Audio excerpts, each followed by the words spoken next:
You know when you're really used to doing something and for so long that after a while you just think, oh hey, I can actually do this. That's what I thought about reading. I read a lot. I read as much as my schedule allows me in my free time, and I read a lot for work as well. My law degree basically consisted of reading, my master's degree basically consisted of reading, and after a while I thought, well, I must know how to read. And then I read a book on how to read a book.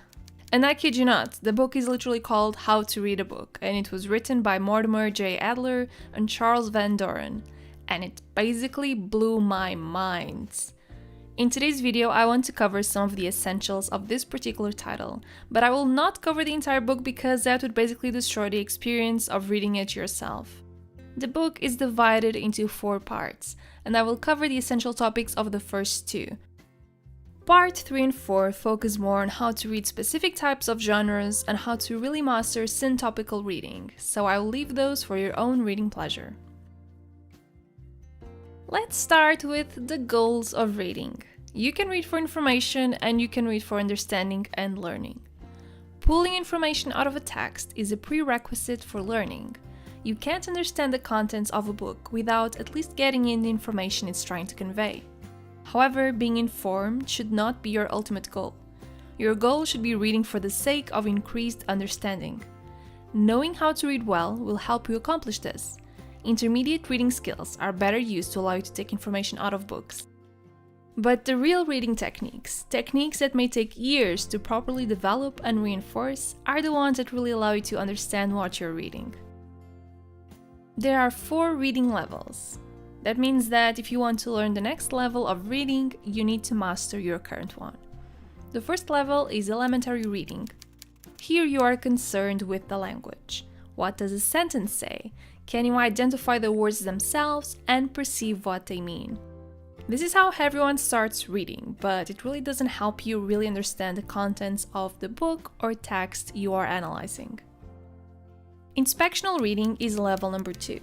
When you read at this level, your goal is to examine the surface of the book.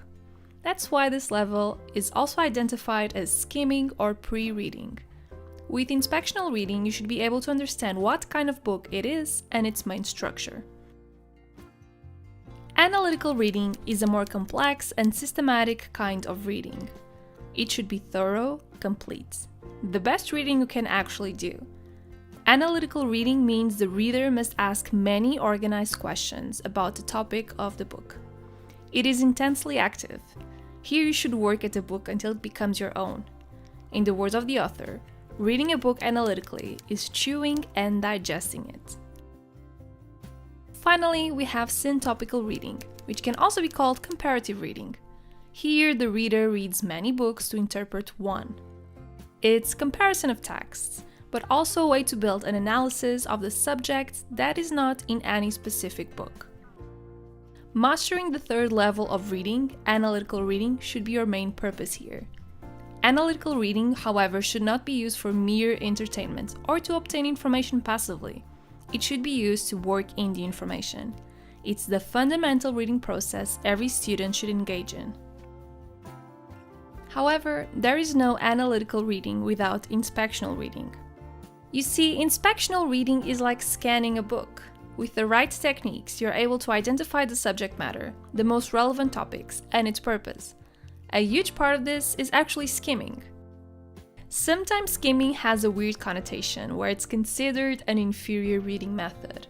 But it's not. It should always precede analytical reading. And most of all, it's a completely valid reading technique you should implement when you're short of time.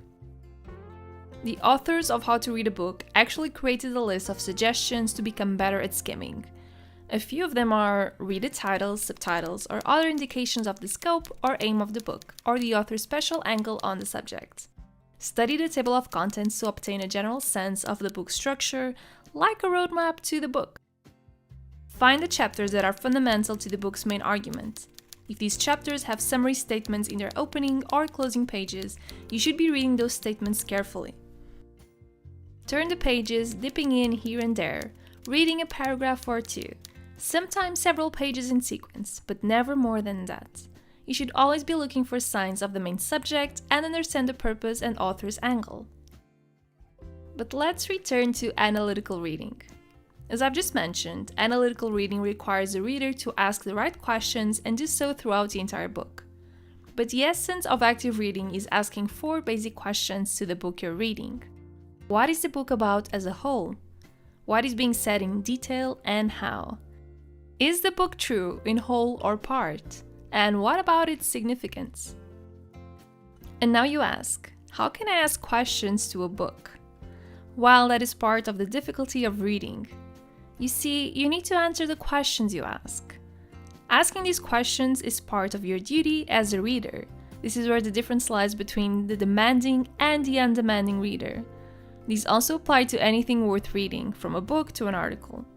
Reading while you are thinking about these questions and seeking the right answers in the process is part of the difficulty of really knowing how to read. And a demanding reader is able to use some methods to make a book their own. That is, picking the work of an author and analyzing it to the point that the resulting analysis transforms your perception of the book into something new. There are many different ways to do this, but one of the core techniques is intelligently marking or annotating your book. As you can see, analytical reading has rules and a structure. Picking up a book and reading it from page 1 doesn't cut it for analytical reading. If you do that, you're not truly grasping the contents of the book. This doesn't apply necessarily to books that you read for entertainment. Books for entertainment can be read without going into full analytical reading mode, although they have their own rules, as you can find out if you read part 3 of this book. So rule number 1 of analytical reading is knowing what kind of book you are reading as early in the process as possible. This means you need to know the genre of the book as well as the setting and type of content. This can be done if you engage in inspectional reading or skimming. You read the title, subtitle, table of contents, glance at the preface and dust jacket, and you probably get a general idea of what that particular title is all about. On to rule number 2. You should state the unity of the whole book in a single sentence, or at most a few sentences. Basically, you must say what the whole book is about as briefly as possible. This doesn't cover the categories you should be seeking in rule number 1. Rather, you should try to describe the purpose of the book in a sentence. You need to discover its theme or main point. Rule number 3 is understanding how the major parts of the book are organized into a whole. A good book, like a good house, is an orderly arrangement of parts, and each major part has a certain amount of independence. If the book you are analyzing conveys a major theory that unifies the entire book, you now need to understand how each argument contributes to the theory and helps build it from scratch. Each argument will tie to other arguments, but it will also be sufficiently independent to be considered an argument in itself. You can do this by learning how to outline a book, basically uncover the skeleton that the book conceals. And finally, rule number 4, find out what the author's problems were. Usually, a good book starts with a questions or a set of questions, and then proceeds to answer them throughout the remaining chapters. To comply with this rule, you should be able to state the main question that the book tries to answer, and you should be able to state the subordinate questions in case the main question is complex or has a lot of parts. These questions can be theoretical or practical. Does something exist? What kind of thing is it? What purpose does it serve? And then, what things must one do to gain a certain objective? Under what conditions would it be better to do this rather than that? I mean, really, there are thousands of different questions an author can ask and answer throughout the book, but they will always be theoretical or practical. It's your job as a reader to understand which questions apply to the content of certain books and which questions don't. There's so much more to cover on meaning, terms, and the author's message. They are also part of the reading process, especially analytical reading, but they are complex tasks that require a whole separate analysis that I cannot cover in this video. If you're feeling a bit overwhelmed about all of this, and believe me, I'm feeling overwhelmed after recording this voiceover, I really recommend you to grab How to Read a Book and just experience the full thing, because it really is a phenomenal guide. If you want to listen to it for free, you can do so with your Audible subscription, who's sponsoring today's video. This subscription lets you listen to this title as well as other thousands of audiobooks. Despite the social distancing, you can use Audible to learn more, reduce stress, and stay entertained. You can download their titles and listen offline anywhere and anytime, which means you can grasp the contents of entire books while you're commuting, cleaning, or even meal prepping. The app itself is free and can be installed in all devices, so you can browse their huge catalog and purchase individual titles even without a subscription. Also, even if you use multiple devices, you'll never lose the page where you were in your audiobook because it synchronizes across your computer, smartphone, and iPad. Also, with the holiday offer, you can try Audible Plus for $4.95 per month for your first 6 months.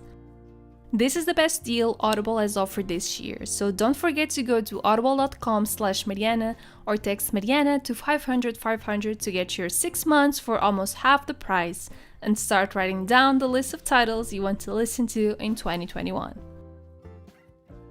I really hope you enjoyed today's video, and I will see you next week. Bye guys!